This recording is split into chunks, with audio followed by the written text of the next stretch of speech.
Hello students,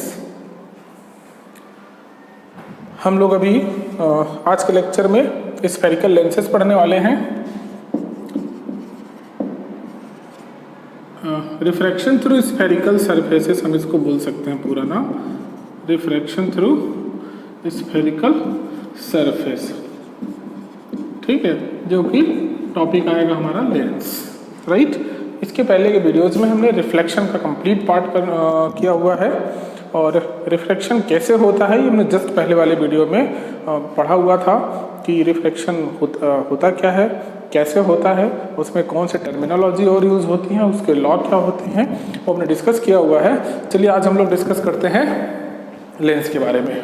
ठीक है, याद होगा पहले के वीडियो में जो हम लोगों ने पढ़ा था मिरर में देखा था सेम कंसेप्ट जो चल रहे थे कि इमेज कैसे बनता है, क्या रूल्स होते हैं, कितने पोजीशंस पर इमेजेस बनते हैं, है ना, उनकी क्या प्रॉपर्टीज और नेचर्स होते हैं, वही चीज़ हम लोग यहाँ पर लेंस के लिए देखने वाले हैं। तो बच्चों, लेंस क्या होता है?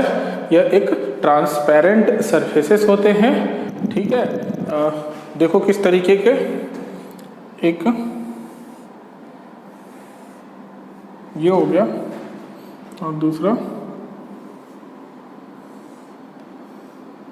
ठीक, ये दो तरह के अपने पास लेंसेस होते हैं। इसको हम लोग बोलते हैं कॉन्वेक्स लेंस और इसको बोलते हैं कॉनकेव लेंस।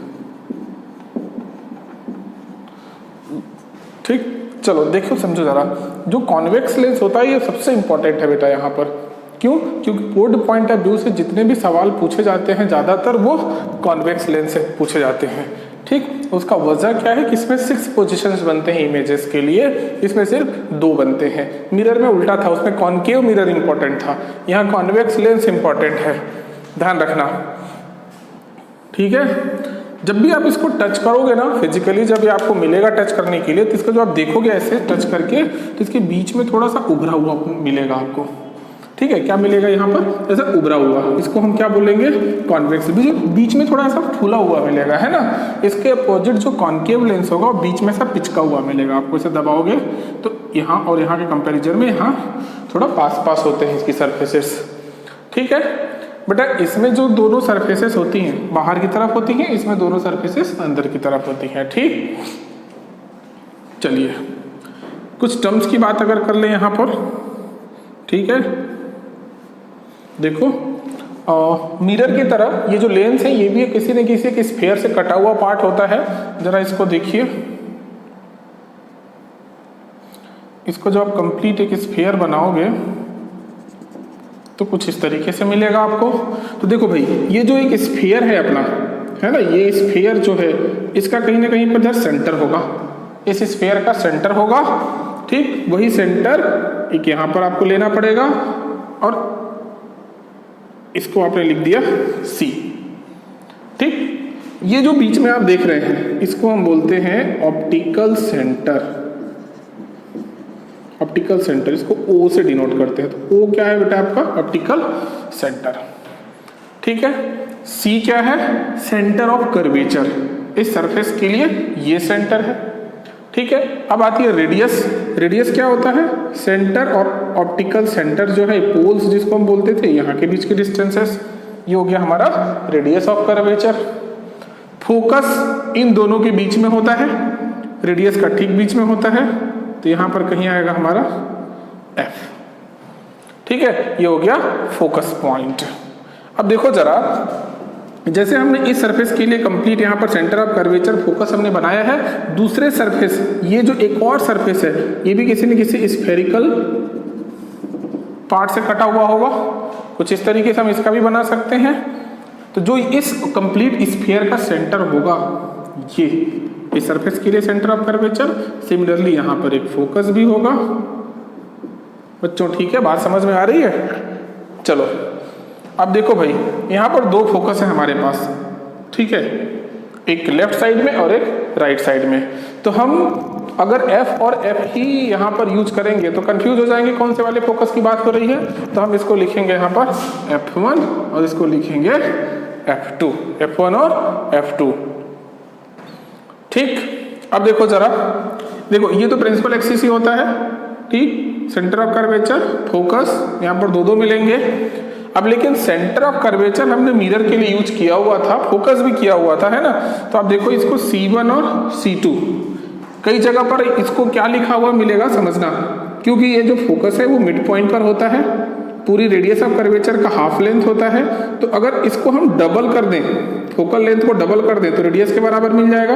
तो F1 का डबल होता है सेंटर ऑफ कर्वेचर, तो इसको आप 2F1 बोल सकते हैं और इधर इसको 2F2 भी बोल सकते हैं, क्योंकि F2 का डबल होता है ये, तो 2F2। बात क्लियर हो रही है। ऐसे यहां पर देखो प्रिंसिपल एक्सिस हमने बनाया, इस वाले सरफेस को अगर हम देखें तो भी किसी न किसी एक स्फीयर से कटा हुआ पार्ट होगा, दूसरा वाला सरफेस भी किसी न किसी स्फीयर का कटा हुआ पार्ट है ये, इसको कंप्लीट स्फीयर आप बना सकते हैं। इधर बीच में बेटा यहाँ पर होगा ये भी ऑप्टिकल सेंटर, इधर हो जाएगा सेंटर ऑफ कर्वेचर, यहाँ हो जाएगा फोकस, इधर भी हो जाएगा सेंटर ऑफ कर्वेचर और यहाँ हो जाएगा focus. Similarly F1, F2, C1, C2, ठीक है। यहाँ पर जो हमने मिरर में एक टर्म और पढ़ा था अपर्चर। अपर्चर क्या होता है कि उतना एरिया जहां तक रे आकर के लेंस के ऊपर आकर के फॉल हो सकती है या रिफ्रैक्शन के लिए यूज हो सकती है। तो इसके ऊपर वाली जो रेज आएंगी वो तो यूजफुल नहीं होंगी, तो इस पॉइंट और इस पॉइंट के बीच में ही जो रे आएंगे उन्हीं का रिफ्रैक्शन होगा। तो ये कंप्लीट जो विड्थ हो गया इसी को हम बोलेंगे एपर्चर। हालांकि इस पर बहुत सवाल पूछा जाता नहीं है, पर यह जानना आपको जरूरी है। तो ये हो गया बेटा आपका अपर्चर, ठीक है। इसकी जो लेंस की विड्थ होगी, ठीक। तो दो तरीके के लेंस, कॉन्वेक्स और कॉनकेव, इसको बाई कॉन्वेक्स भी बोलते हैं, उसको बाई कॉनकेव भी बोलते हैं। आगे जब आप 12th में जाओगे तो plano concave, plano convex, कॉनकेवो convex, कॉन्वेक्सो concave, इस तरह के बहुत सारे सरफेसेस आपको मिलेंगे नाम। पर यहाँ पर आपको बस इन दो चीज़ों के बारे में जानना जरूरी है, कॉन्वेक्स लेंस और दूसरा कॉनकेव लेंस। इस तरीके से इनकी टर्मिनोलॉजी होगी, ठीक है। इसको नोट डाउन कर लीजिए। स्क्रीन से हट गया,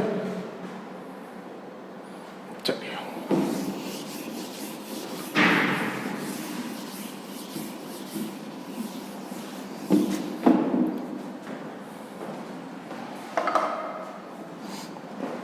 अब जो इनके इमेजेस बनाने हैं, फॉर्मेशन ऑफ इमेजेस, उनके कुछ रूल्स देख लेते हैं कि यहाँ जब इमेज बनाएंगे तो क्या रूल देखेंगे।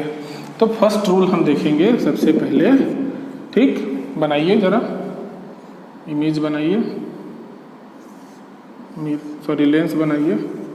ये हो गया इधर F1, इधर आप लिख लीजिए 2F1, यहाँ हो जाएगा F2, 2F2, ठीक। तो फर्स्ट रूल नंबर 1 क्या बोलता है? रूल नंबर 1 बोलता है कि जब भी कोई incident ray parallel to principal axis होती है, पैरेलल टू प्रिंसिपल एक्सिस, ठीक, तो फोकस से होकर जाती है। जैसे आपने मिरर में देखा था, पैरेलल टू प्रिंसिपल एक्सिस कहाँ से होकर जाती है? फोकस से। तब एक बात बताइए कि ये रे किधर से होकर जाएगी? क्या इधर से होकर जाएगी F1 से या F2 से? ठीक है, तो ध्यान रखना ये मिरर नहीं, ये मिरर नहीं, ये लेंस है। मिरर में रिफ्लेक्शन होता है, रे रिटर्न हो जाती है, ठीक, लेकिन लेंस में ये ट्रांसपेरेंट सरफेस होता है और रे क्रॉस होती है। तो ये F1 से न होकर कहाँ से पास होगी भाई? F2 से, है ना। तो आफ्टर रिफ्रैक्शन रे कहाँ से पास हो जाएगी? F2 से। फर्स्ट रूल तो ये है कि अगर कोई भी ray parallel to principal axis है तो आफ्टर रिफ्रैक्शन वो फोकस से होकर पास होगी, ठीक। दूसरे वाले मिरर लेंस के लिए मैं बता दे रहा हूँ, देखो बार बार मिरर को लेंस को मिरर में बोल दे रहा हूँ।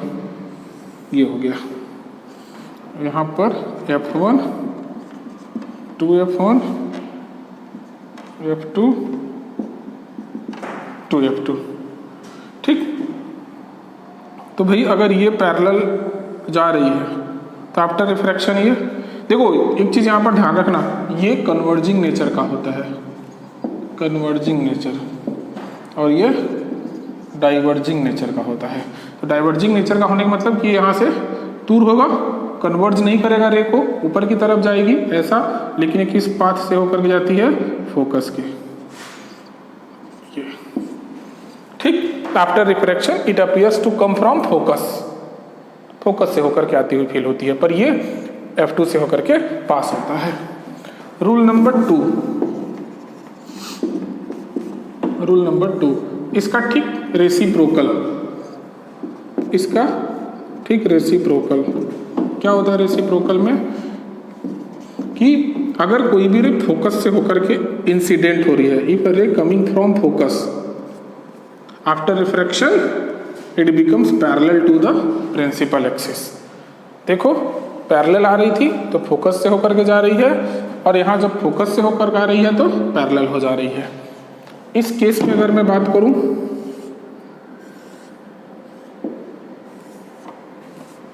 बना लीजिए F1 to F1, F2 to F2, ठीक है। अगर कोई भी, देखो इसमें क्या था कि अगर कोई भी रे पैरेलल थी तो फोकस से होकर जा रही थी, कोई भी रे फोकस से होकर के आ रही पैरेलल हो जा रही है। इसमें पैरेलल है तो कमिंग फ्रॉम फोकस, इसमें क्या है कि अगर यदि कोई भी ray coming towards the focus की तरफ आ रही है तो रिफ्रैक्ट होने के बाद ये पैरेलल हो जाती है इस तरीके से, ठीक। फोकस की तरफ आ रही है तो आफ्टर रिफ्रैक्शन ये पैरेलल हो जाती है। रूल नंबर 3, दोनों ही केसेस में बड़ा ही सिंपल है रूल नंबर 3 कि अगर कोई भी ऑप्टिकल सेंटर से होकर के क्रॉस हो रही है तो बिना किसी डेविएशन के ये स्ट्रेट पाथ में निकल जाएगी। सेम केस यहाँ पर भी,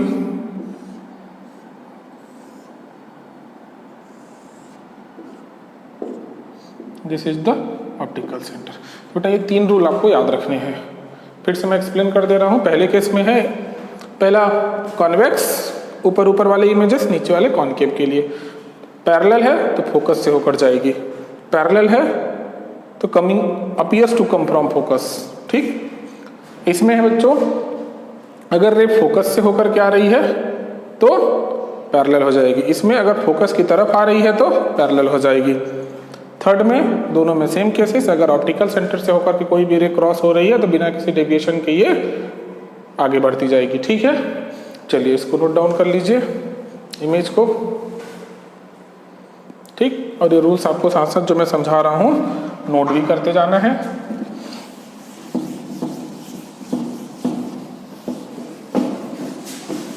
तो भाई ये हो गया आपका लेंस में जब इमेज बनाएंगे तो उसके लिए रूल्स हो गए, ठीक है। अब फॉर्मेशन ऑफ इमेजेस हम देखेंगे by convex lens. Formation of images by convex lens. तो पहले देखो कितने पोजीशंस बेटा यहाँ पर बनेंगे कॉन्वेक्स लेंस के लिए, वो हम देख लेते हैं। इधर हो गया F1, इधर हो गया 2F1। तो जैसे आपने कॉन्केव मिरर के केस में देखा था वैसा ही कंसेप्ट यहाँ पर आपको देखना है कि first when the object is placed at infinity, ठीक है, जब ऑब्जेक्ट को हम इंफिनिटी पर रखेंगे तो इमेज किस तरीके से बनेगा वो देखेंगे। सेकेंड, बियॉन्ड द 2F1,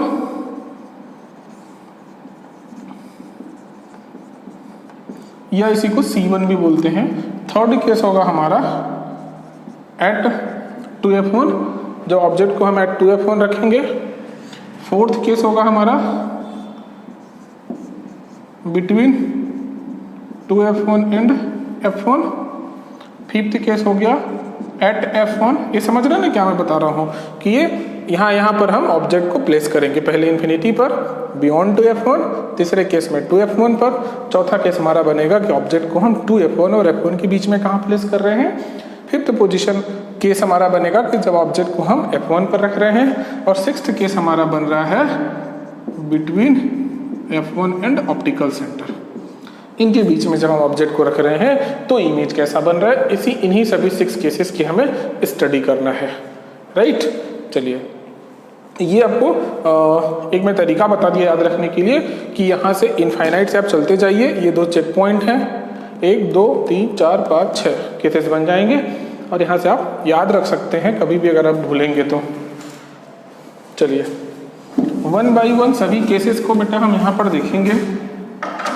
बहुत ही आसान है ये, बस थोड़ा दिमाग लगाना है। First, when the object is placed at infinity, एक बार मैं पूरा लिख दे रहा हूँ, when the object is placed at infinity. जब हम ऑब्जेक्ट को इनफाइनाइट पर रखेंगे तो चलिए देखिए किस तरीके से। तो इनफाइनाइट में जब भी हम कोई ऑब्जेक्ट को रखते हैं तो वहाँ से आने वाली रेज बेटा कैसी होती हैं? आंसर है सर पैरेलल होती हैं। इसमें आप बनाते जाइए, F1 इधर आ जाएगा 2F1, इधर आ जाएगा F2, इधर आ जाएगा 2F2, यहाँ ऑप्टिकल सेंटर। ठीक, तो अभी हमने रूल पढ़ा था कि जब भी कोई भी रे पैरेलल एक्सिस के प्रिंसिपल एक्सिस के पैरेलल आती हैं तो वो कहाँ से होकर पास होती हैं? तो आंसर है फोकस से होकर के पास होती हैं। ठीक, तो इमेज कहाँ पर बना है? तो पोजीशन हम क्या लिखेंगे? Position at F2, size highly diminished,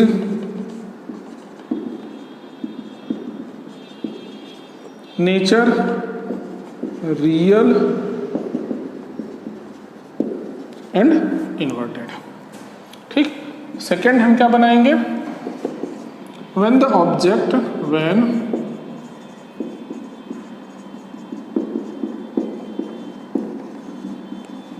is placed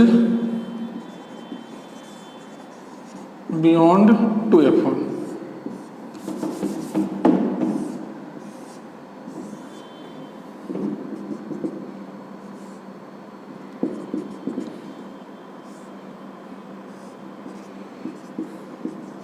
ये अब हमारा ए बी ऑब्जेक्ट दिख रहा है। एक रे को हम लेकर के जाएंगे पैरेलल, इधर है F2, इधर है 2F2, तो ये जाएगा फोकस से होकर के पास हो जाएगा। जब भी हम किसी रे को, बार बार वही रूल है, प्रिंसिपल एक्सिस के पैरेलल होगा तो फोकस से होकर के जाएगा। सेकेंड हम ले लीजिए, चाहे आप ऑप्टिकल सेंटर से ले लीजिए, चाहे आप फोकस से ले लीजिए, फोकस से होकर के जाएगा तो वो कहाँ से? पैरेलल हो जाएगा, दिस वन, तो A डैश B डैश।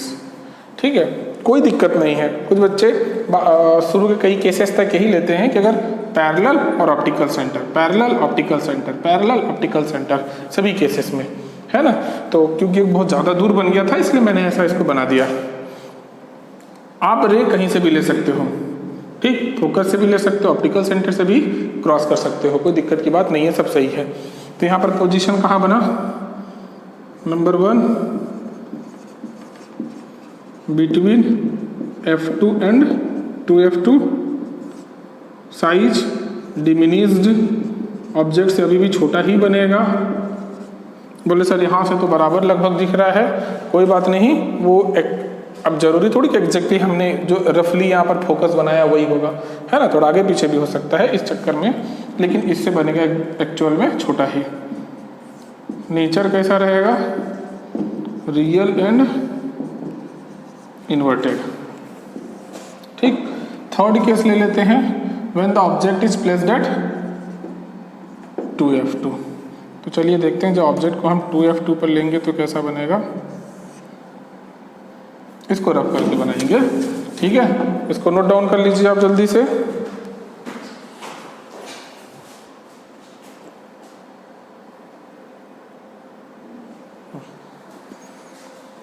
कर लिए?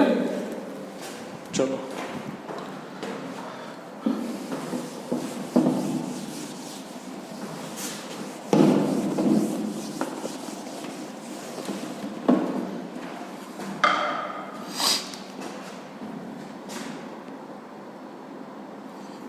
Third case,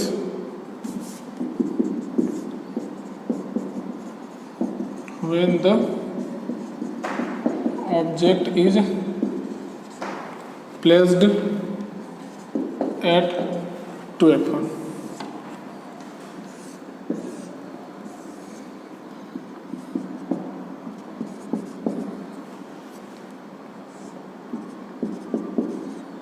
AB।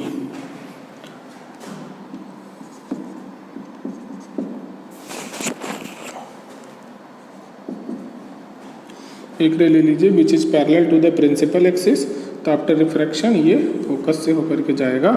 एक आप ले लीजिए ऑप्टिकल सेंटर से, तो आफ्टर रिफ्रैक्शन वो कहीं भी डिविएट नहीं होगा, स्ट्रेट चला जाएगा, है ना।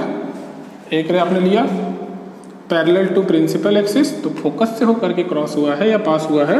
दूसरा आपने लिया ऑप्टिकल सेंटर से जो रे होकर के गई है वो बिना किसी डेविएशन के स्ट्रेट चली गई है। तो दोनों रे जाकर के मीट कहाँ पर कर रहे हैं, तो आंसर है बेटा 2f2 पर, है ना। तो पोजीशन इमेज कहाँ बना है, एट 2f2। जब 2f1 पर आप रख रहे हैं तो 2f2, है ना। नंबर 2 साइज ये बनेगा सेम साइज का। थर्ड इमेज कैसा बनेगा, रियल एंड इन्वर्टेड बनेगा। नंबर 4 अब ऑब्जेक्ट को और आगे से, अच्छा देखो सभी में आप ये देखते जाओगे कि ऑब्जेक्ट को जब हम इनफाइनाइट से और पास लेके आ रहे हैं, है ना, तो जब ऑब्जेक्ट पास में आ रहा है तो इमेज दूर जा रहा है। जब बहुत दूर था तो बहुत छोटा बना था इमेज। जैसे जैसे पास में ऑब्जेक्ट आ रहा है इमेज की साइज थोड़ी बड़ी होती जा रही है। तो ये बात आपको कंपेयर करके याद रखना रहेगा। अब ऑब्जेक्ट को और पास में लेकर जाएंगे तो 2f1 और f1 के बीच में, बिटवीन 2f1 एंड f1।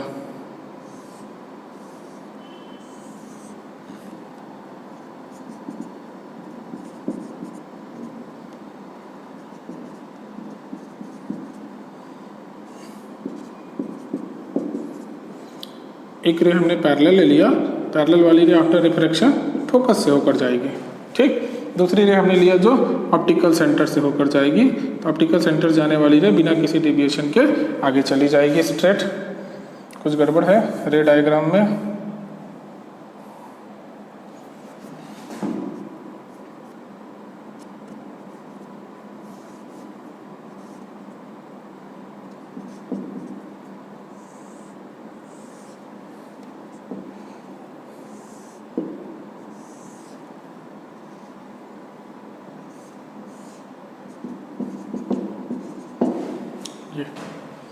ठीक।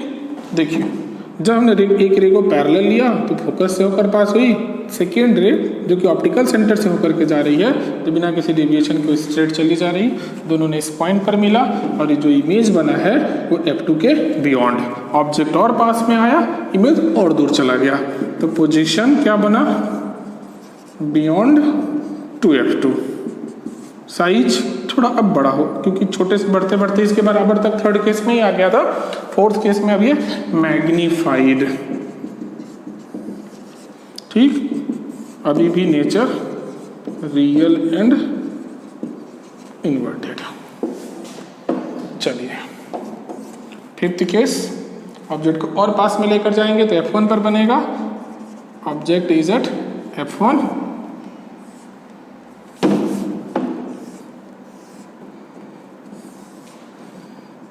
this is f1, this is 2f1, this is f2 and this is 2f2। Object को भी हम कहाँ रख रहे हैं, f1 पर। ऑब्जेक्ट हमारा AB। अगेन आप रे डायग्राम बनाइए, एक रे पैरेलल वाली रे फोकस से होकर के पास होगी, ठीक। दूसरा है ऑप्टिकल सेंटर से जो रे जाएगी वो बिना किसी डेविएशन के चलती जाएगी। अब देखिए बेटा, ये दोनों रेज जो यहाँ से निकलती हैं ना, जब ऑब्जेक्ट को हम फोकस पर रखते हैं, फोकस पर f1 पर, तो जो रिफ्रैक्टेड रे होती हैं वो दोनों पैरेलल टू ईच अदर होती हैं। तो जब पैरेलल अगर ये रे हैं तो कहाँ जाकर मिलेंगी, ऐसे तो कटती नहीं है, लेकिन हम ये मान के चलते हैं कि इनफाइनाइट पर जाकर के मिलती हैं, है ना। तो इमेज कहाँ बना, eight infinite. Number 2 size highly magnified, बहुत बड़ा बनता है, ठीक। नेचर कैसा होता है, real and inverted. Note down कर लो, ये 5 केसेस आप नोट डाउन कर लीजिए। 6th वाला अभी लेके आ रहे हैं, ठीक हो गया नोट। चलिए रफ कर दे रहे हैं। 6th वाला केस है जब ऑब्जेक्ट को और हम पास में लेकर के आएंगे, कहाँ, ऑप्टिकल सेंटर और f1 के बीच में।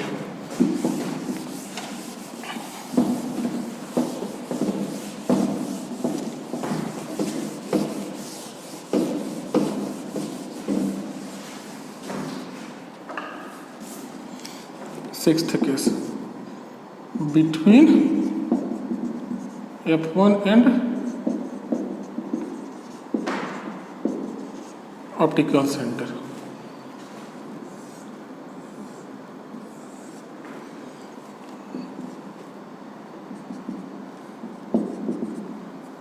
Sorry 2F1।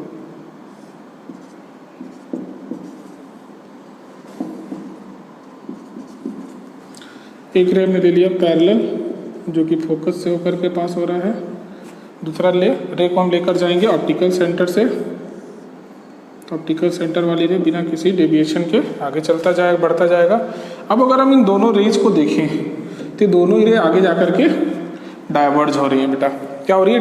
डाइवर्ज मतलब दोनों रे फैल रही हैं आपस में, कभी जाकर के मीट नहीं करने वाली हैं। तो ऐसे केसेस में हम क्या करते हैं, इन रेज को हम पीछे बढ़ाते हैं।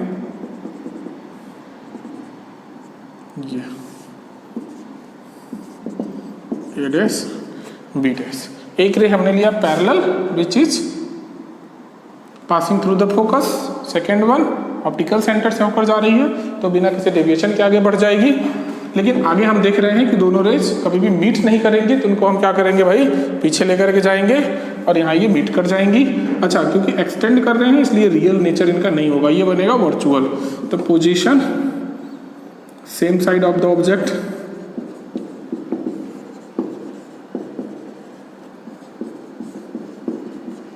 नंबर 2 साइज, तो ये होता है मैग्नीफाइड, ऑब्जेक्ट से हमेशा बड़ा होगा। नंबर 3 इनका नेचर, तो आंसर है वर्चुअल एंड इरेक्ट। वर्चुअल क्या होता है, इरेक्ट क्या होता है, आपने अच्छे से इसको पढ़ा हुआ है, नोट डाउन कीजिए। फिर थोड़ा सा मैं कंपेयर करके इनको, इस जो कॉन्वेक्स लेंस से हमने इमेजेस बनाए हैं अभी डिफरेंट पोजीशंस पर, उसका एक कंपेयर जरा हम लोग देख लेते हैं।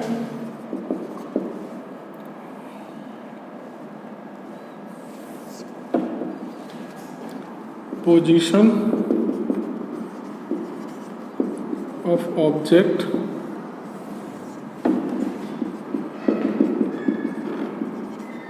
Position of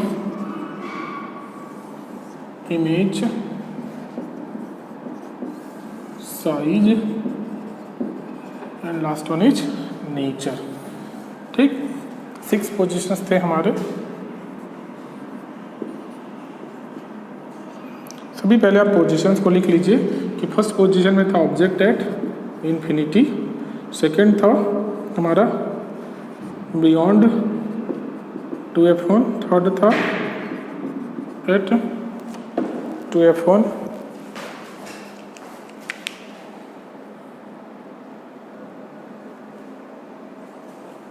eight 2F1, fourth था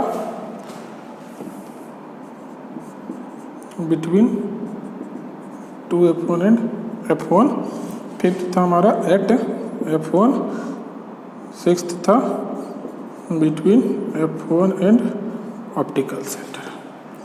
चलो इसको समराइज करने के लिए अभी पहले आप 6th नंबर वाले को हेडन कर लो।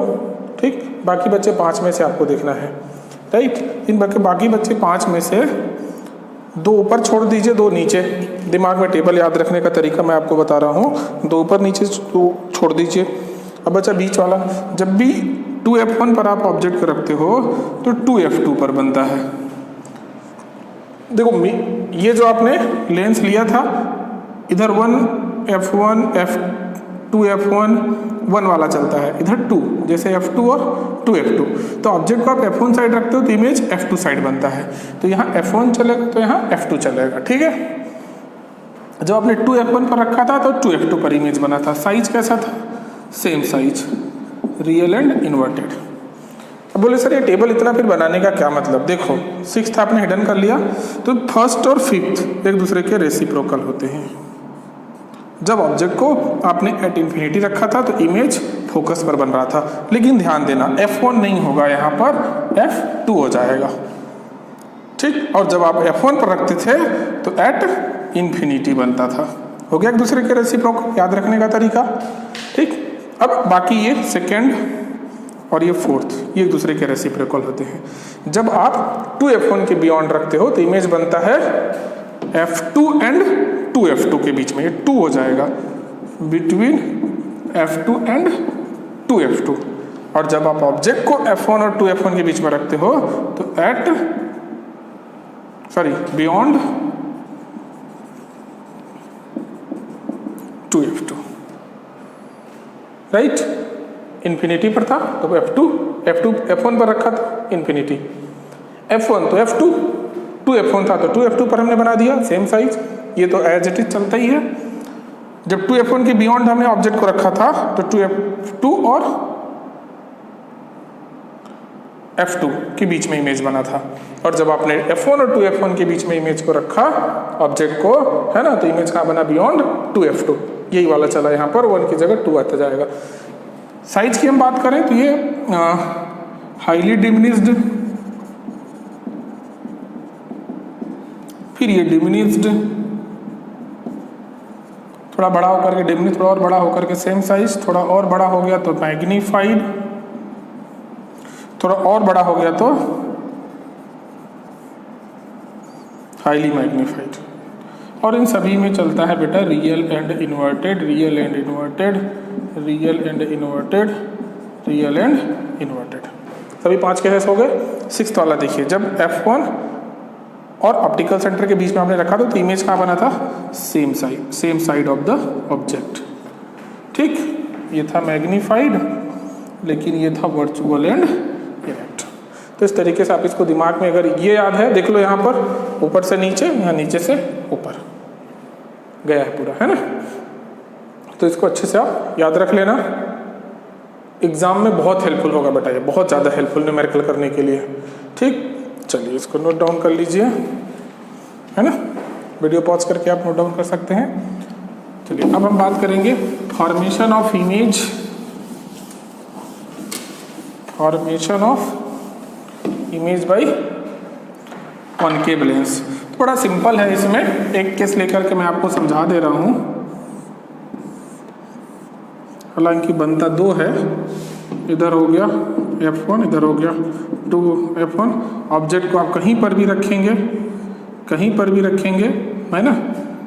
एक रे पैरेलल जाएगी तो पैरेलल वाली रे आफ्टर रिफ्रैक्शन क्या हो जाएगी, क्योंकि ये क्या होती है, दूर भागती है। किधर भागती है, दूर, डाइवर्ज होती है ना, सेंटर से दूर जाती है इधर।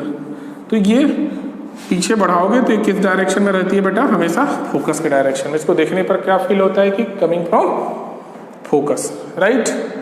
अब दूसरी रे ले लीजिए, which is passing from optical centre. ये तो ऑप्टिकल सेंटर से कोई भी रे अगर जाती है तो स्ट्रेट चली जाती है। दोनों मीट यहाँ किए हैं तो ये A डैश B डैश, आप कहीं भी रखोगे सेम केस होगा, है ना। तो इमेज कहाँ बनता है, फोकस एंड ऑप्टिकल सेंटर के बीच में। साइज हमेशा डिमिनिश्ड बनेगा, इसमें छोटा बनेगा डिमिनिश्ड, और नेचर वर्चुअल बनेगा, क्योंकि एक्चुअल रे का मीटिंग नहीं है, इसको पीछे एक्सटेंड करने पर बना है। तो वर्चुअल एंड इरेक्ट, ठीक। ये है आपका कॉनकेव लेंस से इमेज फॉर्मेशन, इसको भी आप नोट डाउन कर लीजिए। चलिए इसके बाद आते हैं हम लेंस फॉर्मूला। लेंस फॉर्मूला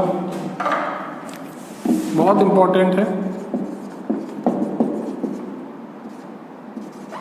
जैसे आपने मिरर फार्मूला पढ़ा था वैसे लेंस फार्मूला होता है, ठीक है। डेरिवेशन यहाँ भी आपको नहीं करनी है, तो होता है 1/f is equals to 1/v minus 1/u। यहाँ भी f हो गया फोकल लेंथ, v हो गया इमेज डिस्टेंस, u हो गया ऑब्जेक्ट डिस्टेंस, ठीक। अभी यूज करेंगे इसका। अगला एक है magnification formula. Magnification formula m that is I/O, या इसी को आप बोल सकते हो h डैश बाई h। ये होता है size of image divided by size of object. एक और फार्मूला होता है m is equals to v/u। Distance of भी क्या होता है, distance of image divided by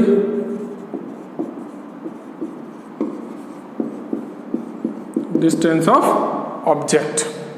दोनों ही फार्मूले से आप जो भी आपके क्वेश्चन में दिया रहेगा वहाँ से आप कैलकुलेट कर लेंगे इनको। अगर यदि आप क्योंकि देखिए दोनों ही मैग्नीफिकेशन के फार्मूले हैं, तो इसको आप ऐसा भी लिख सकते हो I by u is equals to v by o by comparison. ठीक, नोट डाउन कीजिए इसको। इसके यूटिलाइजेशन अभी हम देखेंगे जब न्यूमेरिकल्स करेंगे, है ना। इसके बाद आता है sign convention. Sign convention same concept यहाँ पर भी चलेगा, मिरर वाला ही। ठीक, जब भी आप इधर जाओगे हमेशा पॉजिटिव इमेजेस जो बनती हैं, है ना, इधर जाओगे निगेटिव। ऊपर की तरफ जो ऑब्जेक्ट रखते हो वो हमेशा पॉजिटिव। जब भी इन्वर्टेड इमेज बनता है डाउनवर्ड तो निगेटिव, और इरेक्ट इमेज बनेगा तो वो पॉजिटिव। ठीक, चाहे कोई भी आपका यहाँ पर लेंस आप ले लो, सेम कंसेप्ट आपका मिरर फार्मूला में लगेगा। अरे बात समझ में आया क्या? ठीक है, इधर positive negative positive negative downward जाओगे तो। ठीक, और ज़्यादा डिटेल में अभी जब न्यूमेरिकल करेंगे तो हाँ अप्लाई करके बताएंगे। मैं इसलिए भी बहुत ज़्यादा एलेबरेट नहीं कर रहा हूँ क्योंकि मिरर वाले लेक्चर में सेम कंसेप्ट है यहाँ पर मिरर के केसेस के लिए जो हमने समझाया हुआ है, कब किधर प्लस होगा कब किधर माइनस, सेम कोऑर्डिनेट ज्योमेट्री का कंसेप्ट लगता है। चलिए इसको भी मैं रफ कर दे रहा हूँ। ज़्यादा फोकस हम उन चीज़ों पर कर रहे हैं जो कुछ नया है। ठीक, इसके बाद एक लेंस का पावर देखिए जरा, इसका कंसेप्ट अभी मैं नया है थोड़ा समझा देता हूँ। ठीक है, पावर। अब मान लो कि कोई भी रे अगर पैरेलल आ रही है, समझना, कोई भी एक रे पैरेलल आ रही है तो कहाँ से होकर जाती है? फोकस से होकर जा रही है, समझना। इसी कंसेप्ट से आप अच्छे समझ जाओगे कि कोई भी रे अगर पैरेलल आ रही है तो कहाँ से होकर जाती है? फोकस से। ये अगर लेंस नहीं होता तो ये सीधा चली जाती। ठीक, लेंस ने इसको इतना टर्न किया है, इस एंगल थीटा पर लेंस ने इस रे को क्या कर दिया है? टर्न किया है। अब अगर यही लेंस इसको यहां तक और ज्यादा टर्न करता, मतलब इसका फोकस यहां होता। अब देखो अभी ज्यादा एंगल से टर्न किया है, θ1 θ2। अगर मैं थोड़ा कम डेविएशन इसका दिखाऊं तो इसका फोकस यहां पर, ये θ3। अब जरा एक बात बताइए मुझे, ठीक है, पहले केस में एक काम करता हूं, मैं इसको 3 डायग्राम अलग अलग बना के आपको बता दे रहा हूं क्योंकि फर्स्ट टाइम है आपका। फोकस ये गया,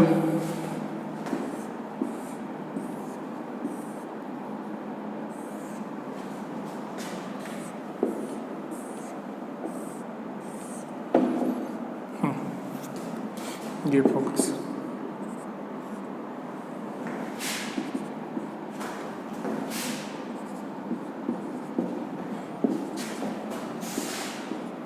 अब अगर आप इसमें से देखें तो सबसे कम डेविएशन यहाँ पर है, सबसे कम डेविएशन। तो इसका देखिए फोकल लेंथ भी ज़्यादा है।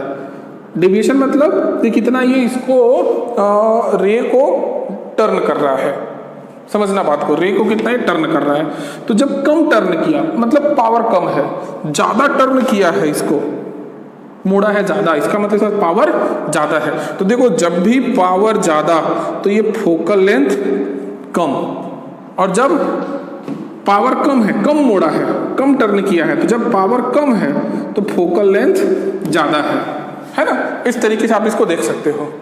जितना ज़्यादा टर्न करेगा, पावर ज़्यादा अगर रहेगा लेंस का, ठीक, ये रे ऐसे जा रही थी, ज़्यादा मोड़ दिया, तो ज़्यादा मोड़ने में क्या है, इसको पावर ज़्यादा लगाना पड़ेगा। बात समझ रहे हैं? ज़्यादा पावर लगाना पड़ेगा। तो जब पावर ज़्यादा है तो इसका मतलब फोकल लेंथ उसका कम है, फोकल लेंथ इसका कम है, तो एक दूसरे के क्या होते हैं, रेसिप्रोकल। तो power is equals to 1/f focal length, ये इसका मैथमेटिकली फॉर्मूला होता है। रेसिप्रोकल मतलब या बोलते हैं इनवर्सली प्रोपोर्शनल होते हैं। तो ये हो गया आपका पावर का वैल्यू 1/f। यहाँ ध्यान रखना ये रहता है मीटर में, ठीक। और 1/f जो हो गया, इसका अगर आप यूनिट देखें तो 1/मीटर, या इसको बोल सकते हैं पर मीटर, और इसी को बोलते हैं बेटा डायोप्टर, कैपिटल डी से बताते हैं, ठीक। तो लेंस के पावर का यूनिट होती है डायोप्टर, लेंस के पावर डायोप्टर मीटर में लेते हैं, किस में लेते हैं,